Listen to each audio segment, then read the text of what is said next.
ساری عمر پردیس میں گزار دی، فکر نہیں کی ہماری، اور اب آ کر ہم پر روب جھاڑ رہے ہیں۔ جا کر بتا دے میں شادی اپنی مرضی کی اپنی پسند کے لڑکے سے کروں گی۔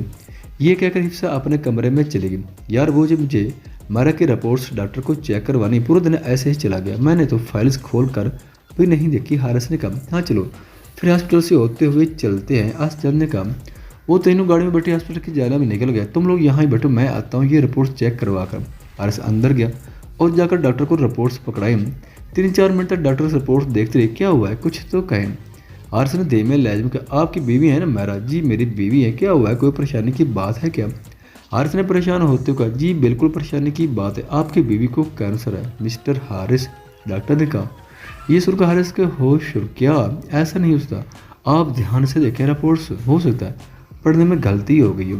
حارث جھٹ سے بولا مسٹر حارث اس دن آپ کی بیوی آپ کے ساتھ آئی تھی، مجھے اس دن ہی ایسا محسوس ہو رہا تھا ان کی حالت دیکھ کر، اس لیے میں نے آپ کو رپورٹس کروانے کا بولا تھا۔ آپ پریشان ہو، ابھی زیادہ دیر نہیں ہوئی، ابھی تو سٹارٹ ہی ہے، آپ ان کا کسی بڑے اور اچھے ہاسپٹل سے جلد علاج کروائیں تو ٹھیک ہو جائیں گی، اور آپ کوشش کیجیے گا کہ مریض کو بھی معلوم نہ ہو اس بارے میں، ورنہ وہ پریشان ہوگی اور ان کی طبیعت مزید بگڑ جائے گی۔ جی ٹھیک ہے۔ حارث نے رپورٹس لے باہر چلا گیا۔ حارث کو پریشان دیکھ کر اسجد اور علی اس کی طرف بڑھے، کیا ہوا ہے کیا کہا ہے ڈاکٹر نے؟ علی بولا۔ حارث خاموش کھڑا تھا، یار کچھ تو بولو، سب ٹھیک تو ہے نا؟ اسجد نے سردہ لہجے میں کہا کچھ بھی ٹھیک نہیں ہے، میرا کو کینسر ہے۔ کیا کینسر؟ یہ تم کیا کہہ رہے ہو؟ اسجد نے حیرانگی سے کہا اف بہت دکھ ہوا سن کر، مجھے تو یقین ہی نہیں آ رہا، ہماری بیچاری میرا بھابھی، ہاں میرا کو کینسر ہے، مجھے تو بہت ٹینشن ہو رہی ہے یار، ایسا نہیں ہو سکتا، اور ڈاکٹر نے کہا ہے میرا کو نہیں بتانا ابھی، اس بارے میں وہ ٹینشن لے کر مزید بیمار ہو سکتی ہے۔ حارث بہت زیادہ پریشان ہو گیا تھا اور اسے میرا کی بہت فکر بھی ہونے لگی تھی۔ حارث یار پریشان نہ ہو، سب ٹھیک ہو جائے گا، اچھے سے ڈاکٹر سے چیک اپ کرواؤ، بھابھی کا ہم تمہارے ساتھ ہیں ہر قدم پر۔ اسجد نے حارث کے کندھے پر ہاتھ رکھتے ہوئے کہا میں شادی اپنی پسند کے لڑکے سے کروں گی، مجھے بس آپ کو یہی بتانا تھا۔ حفصہ نے اپنے ابو کو سرد لہجے میں کیا بکواس کر رہی ہو تم، اب یہ تمہاری پسند کون ہے؟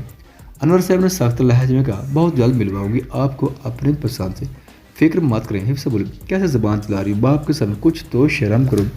انور اپنی بیٹی کو مارنے کے لیے آگے بڑھا تو خالدہ بیگم بیچ میں آ گئے، بس کریں کیا ہو گیا آپ دونوں کو، دماغ خراب ہو گیا آپ کا، جو بیٹی پر ہاتھ اٹھا رہے تھے اس نے صرف اپنے پسند کا اظہار ہی تو کیا ہے، اس میں کوئی بری بات تو نہیں۔